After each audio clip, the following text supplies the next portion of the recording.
بیت المقدس کیوں بلایا گیا؟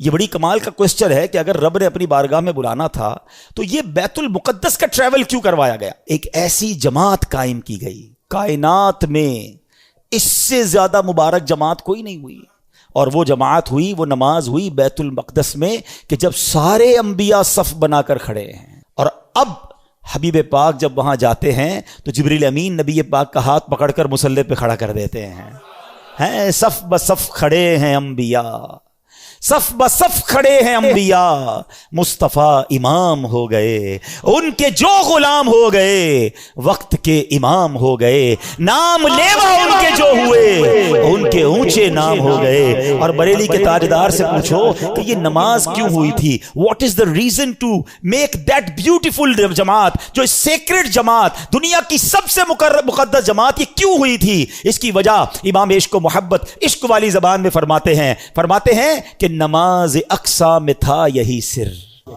عیاں ہو مانائے اول آخر۔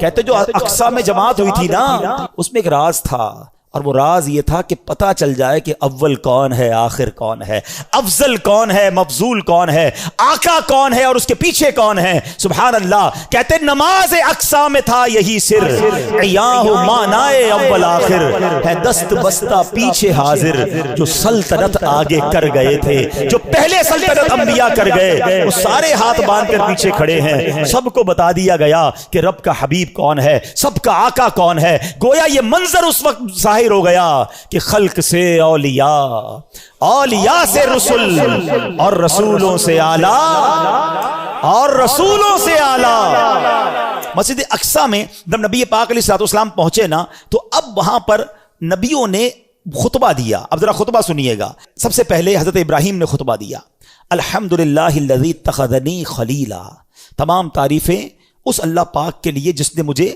اپنا خلیل بنایا۔ حضرت موسیٰ علیہ السلام نے خطبہ دیا، الحمدللہ الذی کلمنی تکلیما، تمام تعریف اللہ پاک کے لیے جس نے مجھے کلام کا شرف بخشا۔ تیسرا خطبہ دیا حضرت داؤد علیہ السلام نے، آپ نے کہا الحمدللہ الذی خولنی ملکا، تمام تعریف اس اللہ پاک کے لیے جس نے مجھے سلطنت عطا فرمائی۔ تمام انبیاء آتے رہے، خطبہ دیتے رہے۔ اب جب نبی پاک علیہ السلام کی باری آتی ہے، اللہ کے حبیب کی باری آتی ہے، آپ نے فرمایا الحمدللہ الذی ارسلنی رحمتا للعالمین، تمام تعریفیں اس رب کے لیے جس نے مجھے رحمت بنا کر بھیجا۔ اسی خطبے کے دوران سنو اے امتیوں، تمہارے آقا تمہیں اس شاندار محفل میں بھی نہیں بھولے۔ ٹرائی ٹو انڈرسٹینڈ کس کوالٹی کی وہ محفل ہوگی۔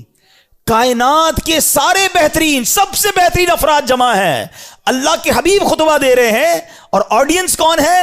انبیاء ہیں۔ سب اپنی اپنی بات کر گئے نا۔ سنو نبی پاک نے آگے کیا فرمایا۔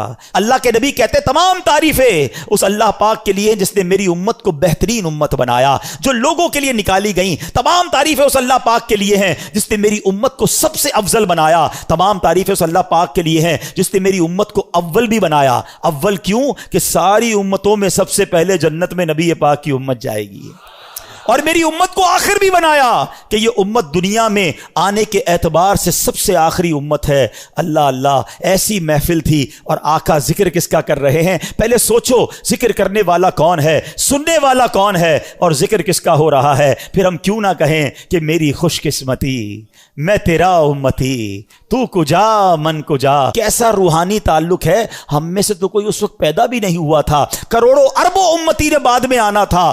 آقا معراج کی رات بھی اپنی گناہگار امت کو یاد رکھے ہوئے ہیں۔ ارے بتاؤ، جو دنیا میں امت نہیں آئی اس کا پہلے خیال رکھ سکتا ہے تو خود پردہ فرما جائیں تو بعد میں آنے والی امت کا خیال کیوں نہیں رکھ سکتا ہے؟ وہ آج بھی مدد فرماتے ہیں، وہ آج بھی نگاہ فرماتے ہیں، وہ آج بھی امت کا خیال رکھتے ہیں۔ اور سنو، انشاءاللہ بروز قیامت بھی ہماری شفاعت فرمائیں گے انشاءاللہ عز و جل۔